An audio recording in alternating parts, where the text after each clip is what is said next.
Eu agradeço a Deus pelo privilégio de estar aqui hoje, encontrando com você mais uma vez. Já estava com saudade. Que bom nós podermos estar juntos para estudar a Bíblia, a Palavra de Deus. E a gente já vai começar a estudar daqui a pouquinho. Minha Bíblia está aqui, esperando a hora de eu pegá-la para juntos nós estudarmos. Agora, antes, eu quero relembrar a você do nosso Facebook. Quero convidar você para curtir a nossa página lá no Facebook e também para você compartilhar com seus amigos as coisas de Deus que você acha que seriam importantes para eles. Em vez de ficar compartilhando coisas inúteis, coisas que apenas roubam o tempo das pessoas, compartilhe coisas de Deus e o seu tempo também. Eu tenho assentado no meu coração, com a ajuda de Deus, usar as redes sociais não para promoção pessoal, mas para a promoção do reino de Deus. Isto é muito importante. Nós somos chamados, não temos tempo a perder. Jesus está voltando e nós temos que usar todos os meios possíveis para divulgar o reino de Deus e as coisas de Deus. Quero convidar você também para nos seguir no Instagram do programa Lar e Família. E também para visitar o blog do programa Lar e Família, lá no site da Novo Tempo. Aqui no site da Novo Tempo você vai encontrar os programas anteriores no nosso blog e você também vai poder fazer a sua inscrição para receber o curso da Bíblia Família Feliz. Mas aqui em minhas mãos está o livro Viva com Esperança. Eu tenho apreciado demais esse livro, porque ele apresenta 8 princípios fundamentais para a minha saúde e estilo de vida. Se eu aplicar esses princípios, eu tenho lido este livro, tenho apreciado muito este livro, se eu aplicar esses princípios em minha vida, eu vou estar colaborando com Deus na prevenção das doenças não transmissíveis, ou seja, são doenças que a gente adquire por causa do estilo de vida, do jeito que a gente vive. E nós poderíamos evitar muitas delas se a gente soubesse qual é o modo correto de viver. Como Deus nos criou, esse corpo não foi criado de qualquer maneira. Existem regras, existem leis que regem o funcionamento do nosso corpo. Por exemplo, uma delas é a lei do descanso. Eu preciso descansar. E esse descanso precisa ser uma rotina, precisa ser diário, 8 horas. Tem um descanso semanal também, que Deus estabelece na sua palavra. Eu preciso me exercitar e eu me exercito não só para ter saúde, não só para ter longevidade, mas eu me exercito porque o exercício físico ajuda minha mente, minha saúde mental. E sabe o que, por falar em exercício, o exercício é importante para os relacionamentos. As pessoas que se exercitam tendem a ter melhores relacionamentos, porque a mente está mais arejada, mais oxigenada. E você vai encontrar alguns estudos muito interessantes, resultados de alguns estudos muito interessantes nesse livro aqui. Um deles diz que quando você aplica esses princípios na sua vida, você vai viver de 8 a 10 anos a mais. Se você me encontrar na rua, provavelmente, não é certeza, mas provavelmente, eu vou ter algum desse livro para doar para você. Eu tenho vários que... Esse livro tem me feito tão bem que eu tenho decidido entregar esse livro para o maior número possível de pessoas. Então, Deus abençoe. Provavelmente você já tenha recebido de alguém esse livro. Leia, porque ele é extremamente precioso. E agora nós vamos para a Palavra de Deus. Quero convidar você para abrir a sua Bíblia. Você já está com a Bíblia aberta aí? Se é possível para você, onde você está, abrir a sua Bíblia. Eu convido você para encontrar o livro de Romanos. Nós estamos no capítulo 1 de Romanos. No último programa, nós estudamos o verso 17 do capítulo 1, que termina dizendo que o justo viverá pela fé. Nós vimos lá no livro de Hebreus, capítulo 11, verso 6, que sem fé é impossível agradar a Deus, porquanto é necessário que aquele que se aproxima de Deus creia que Ele existe. Em primeiro lugar, é muito importante crer na existência de Deus, mas isto só não é fé, porque o diabo crê que Deus existe, mas não tem fé. A fé exige uma segunda coisa, uma segunda crença, a crença de que Ele é bom, que Ele é galardoador, presenteador, recompensador daqueles que o buscam. Ou seja, é saber que se eu buscar a Deus, eu terei vantagens.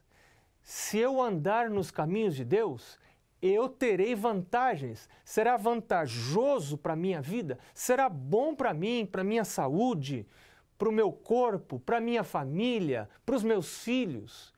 Isto é fé. Então, fé é junção de duas ideias. A ideia de que Deus existe, nós vimos em Hebreus capítulo 11, também no verso 3, a ideia de que Ele é o Criador, de que Ele criou tudo do nada, e a ideia de que Deus é bom e que compensa você se aproximar dEle. Agora, a palavra de Deus nos diz, e nós vamos continuar agora no verso 18, que há consequências para as pessoas que se afastam da vida. Deus é vida, Jesus é vida, nele está a vida, e a vida era a luz dos homens, diz João. Mas quando a gente se afasta da vida, a gente sofre consequências. Existem consequências naturais, juízos de Deus que ocorrem de maneira natural, mas a palavra de Deus ensina que haverá um juízo de Deus final, terminal. E aqui no verso 18, a palavra, Paulo diz, aqui no livro de Romanos, capítulo 1, verso 18, diz que a ira de Deus, quando ele fala ira, ele quer dizer juízo, a ira de Deus se revela do céu contra toda impiedade e perversão dos homens que detêm, que seguram a verdade pela injustiça. Está falando de impiedade. Impiedade é falta de reverência para com Deus. Perversão é desvio do que é correto.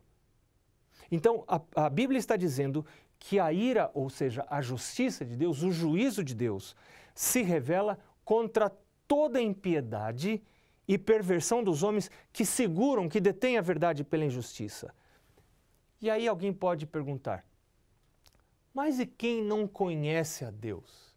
E então, nos próximos 2 versos, Paulo diz que os homens são indesculpáveis, porque as coisas, os atributos invisíveis de Deus, diz no verso 20, assim o seu eterno poder, como também a sua própria divindade, claramente se reconhecem desde o princípio do mundo, sendo percebido por meio das coisas que foram criadas.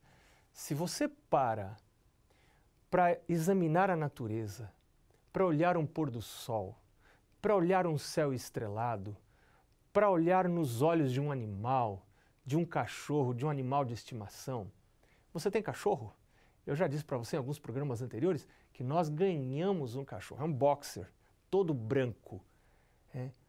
Se você olha nos olhos desse animal, se você olha na perfeição da natureza, no esquema intrincado de leis que sustentam o universo, e sustentam a natureza, as leis da genética, é tanta coisa, tanto detalhe, Deus é o Deus do macro, Deus é o Deus do micro.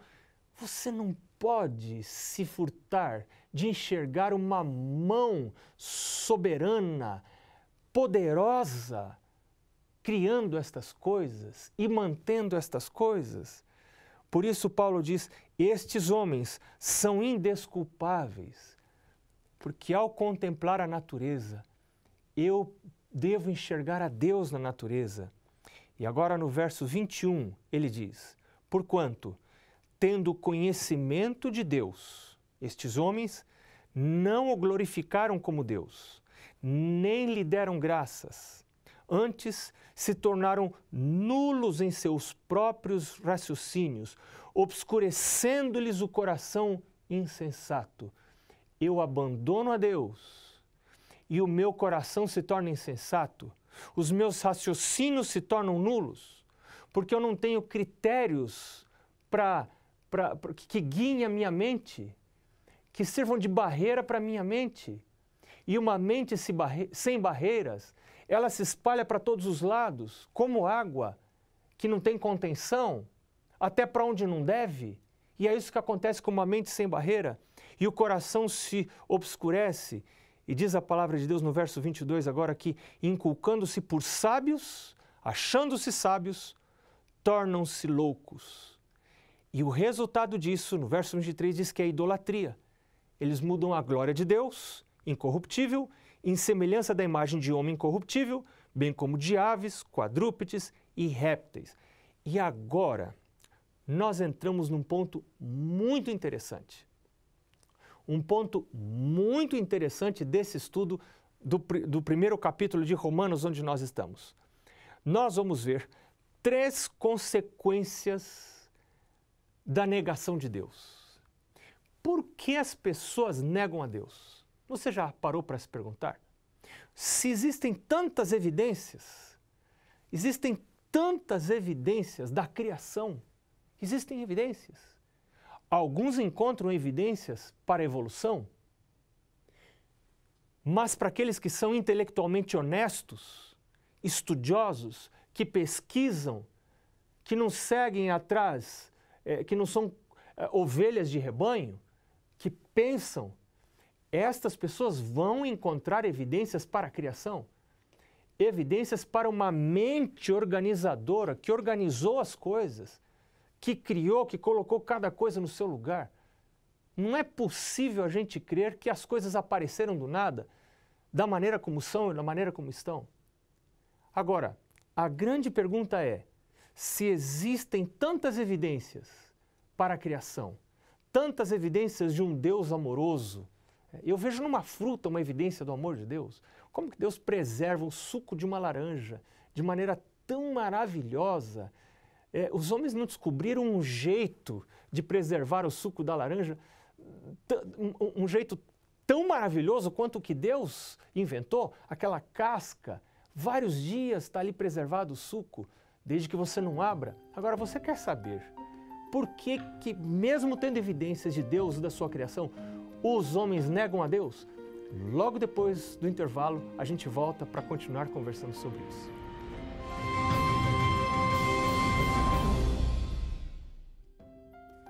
Então, você já entrou no nosso Facebook, já curtiu o nosso Facebook e você já está compartilhando as mensagens que a gente tem postado aí todos os dias. Quero convidar você também para seguir o Instagram do programa Lar e Família e o blog do programa Lar e Família no site da Novo Tempo, onde você pode ter acesso aos programas anteriores e também ao curso bíblico Família Feliz. Vamos voltar para a Palavra de Deus. Romanos capítulo 1, nós já estudamos no primeiro bloco, dos versos 18 até o verso 22. Eu espero que vocês tenham a condição de estar aí com a sua Bíblia, uma lapiseira, uma reguinha, porque existem coisas muito importantes daqui para frente. E a pergunta que a gente deixou em aberto antes de voltarmos aqui para o segundo bloco, antes do intervalo, foi que se nós temos tantas evidências da existência de Deus, por que os homens negam a Deus? Por que os homens se afastam da Bíblia? Há uma razão. Se eu aceitar a realidade da existência de Deus, então Deus se revelou através da Bíblia, e a Bíblia apresenta mandamentos, apresenta regras que as pessoas não querem obedecer. As pessoas querem obedecer aos impulsos do próprio coração. As pessoas não querem submissão a Deus. As pessoas querem fazer o que querem e não o que Deus quer. Ninguém quer alguém mandando na sua vida. Então, se eu aceito a realidade da existência de Deus, então houve criação, então haverá um juízo, então haverá leis que regem a minha vida e eu preciso viver de acordo com estas leis, com estas regras. Mas existem pessoas que não estão dispostas a fazer isso. Existem pessoas que não querem fazer isso. Eu li numa revista semanal uma coisa muito interessante. Uma revista já de algum tempo, de março de 2015. E a revista falava, o título deste artigo é Quem Morre Primeiro? E fala de um rapaz cuja frase estampada no seu Facebook era: melhor morrer de vodka do que de tédio.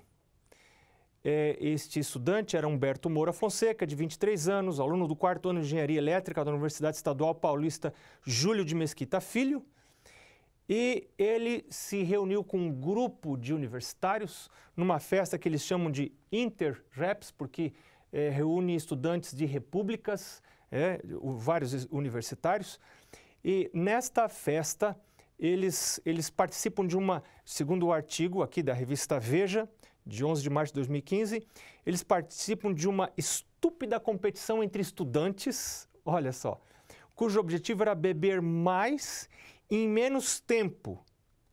Ele passou mal, foi levado por amigos a um hospital local, mas já chegou sem vida. E o texto diz que o Fonseca ingeriu 30 copos de 50 mililitros de bebida em 30 minutos, um total de 1,5 litro. Virou o primeiro copo às 14 horas e morreu 1 hora depois.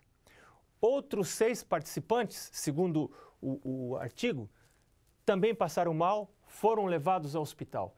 E você fica pensando, eu estava justamente estudando esse texto para nós depois estudarmos juntos aqui no programa, eu estava pensando em casa nisto aqui e lembrei desse artigo, porque o que faz uma pessoa seguir os impulsos do seu coração, os impulsos loucos do seu coração, a ponto de praticar coisas que vão lhe trazer a própria morte, apenas porque essas coisas lhe dão prazer, mas é um prazer mortal, é um prazer que mata, é o prazer das drogas. Tem gente dizendo por aí que droga é ruim, e aí quando um jovem, um adolescente experimenta, acha gostoso, mas é um prazer que mata.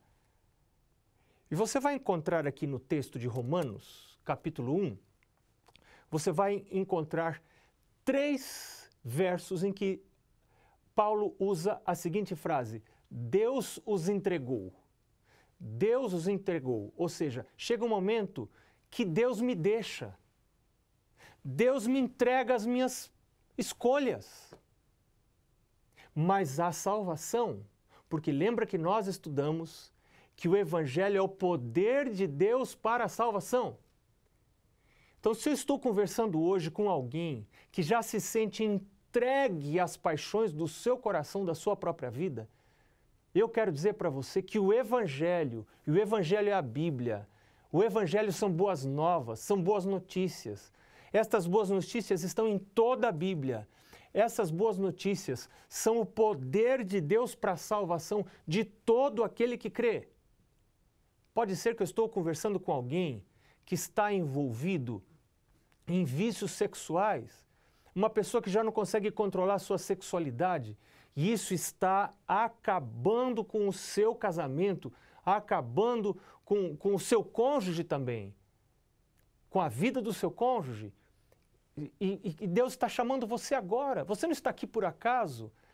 A palavra de Deus diz, nós encontramos isso em Romanos capítulo 1, verso 16, e estudamos em programas anteriores, o Evangelho é o poder de Deus para a salvação de todo aquele que crê, aquele que aceita que Deus é bom, que Deus existe, mas que Ele é bom.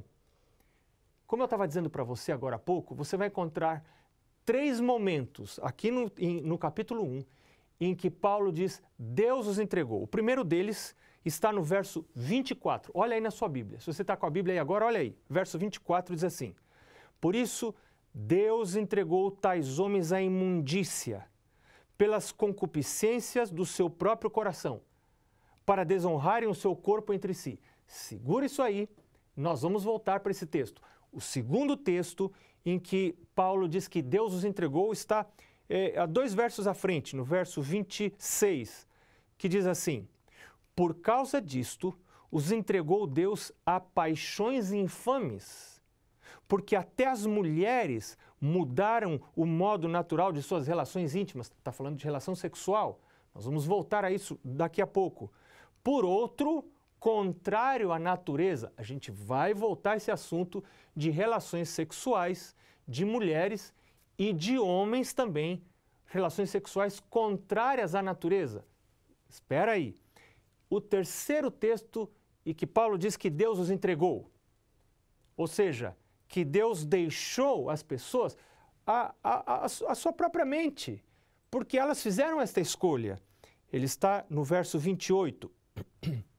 Diz assim: e por haverem desprezado o conhecimento de Deus, o próprio Deus os entregou, Deus os deixou a uma disposição mental reprovável para praticarem coisas inconvenientes. E aí a seguir, nos próximos versos, até o verso 31, você vai encontrar uma lista de ações reprováveis que trazem problemas no convívio social.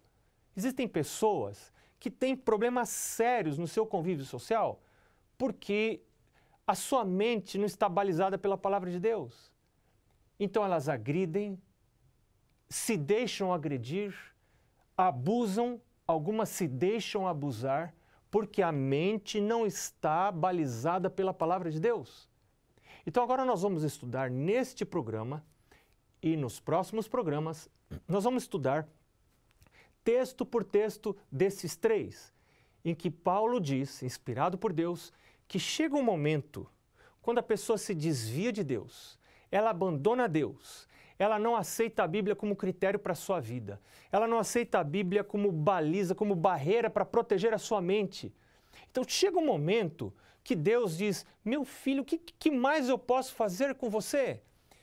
Lembre-se que Deus é um Deus de liberdade. Deus nos deu algo que é muito precioso, chamado livre-arbítrio. Nós podemos decidir como seremos. Eu posso decidir se continuo sendo como sempre fui, como eu nasci, do meu nascimento natural, lá da minha mãe, ou eu posso escolher pedir a Deus um novo nascimento, um nascimento espiritual, uma nova natureza. E eu estou falando de milagre. Isto é um milagre. Não é por obras, não é por coisas que você faça, mas é pela graça de Deus, quando você pede, quando você crê e você pede. Então Deus lhe dá e Deus me dá uma nova natureza, um coração novo. Deus me faz uma nova criatura. Estes são termos que nós encontramos na Bíblia. Novo coração, nova natureza, coração novo, nova criatura. É tudo uma coisa só para definir esse processo de transformação do caráter. Tem gente que tem medo disso. Tem gente que tem medo dessa transformação porque imagina que pode perder a identidade. Imagina também que pode não gostar do jeito que vai ser depois. Mas será que a gente gosta de morrer? A gente gosta mais de morrer do que de confiar em Deus? Porque a palavra de Deus diz que o salário do pecado, o salário do desvio de Deus, o salário, a consequência por eu não ter a palavra de Deus, a Bíblia, o Evangelho, como baliza, como barreira para a minha mente, é o sofrimento, é a tristeza, é a morte, é provocar o sofrimento dos outros. Então, tem gente que só vai voltar para Deus quando já tiver sofrido muito. Mas para que sofrer tanto? Por que você não volta para Deus sem sofrer? Essa pergunta eu já fiz para mim algumas vezes. Por que eu não volto para Deus? Por que eu não sigo a Deus sem precisar sofrer? Porque eu preciso esperar o sofrimento para ir para Deus, para buscar ajuda, para buscar salvação em Jesus. Mas não, pela fé eu posso buscar salvação antes que eu tenha sofrido tanto que a minha vida termine. O Senhor Jesus está chamando a mim, está chamando a você. Existe tempo para voltar para Deus. Se eu escolho seguir os meus próprios caminhos, Deus me deixa. Na linguagem de Paulo, Deus me entrega. Deus diz: meu filho, é com você. Eu não vou forçar você. Eu sou um Deus de amor, um Deus de bondade. Mas eu não posso evitar que você colha as consequências das suas ações. Nós somos livres para escolher a quem nós vamos nos submeter. Se vamos nos submeter à loucura da nossa própria cabeça ou vamos nos submeter a Deus. Somos livres para fazer essa escolha. Mas nós não somos livres para escolher as consequências das escolhas que nós fazemos. Porque a cada escolha corresponde uma consequência. E por isso eu quero convidar você para escolher hoje servir a Deus. Eu quero convidar você para escolher hoje aceitar a Jesus como seu Salvador, aceitar um poder sobrenatural que vai levantar você de onde você está e vai dar para você a nova vida, porque o Evangelho é a salvação, é o poder de Deus para a salvação de todo aquele que nele crê. Deus abençoe você. Volte-se para Jesus agora. Nos vemos no próximo programa.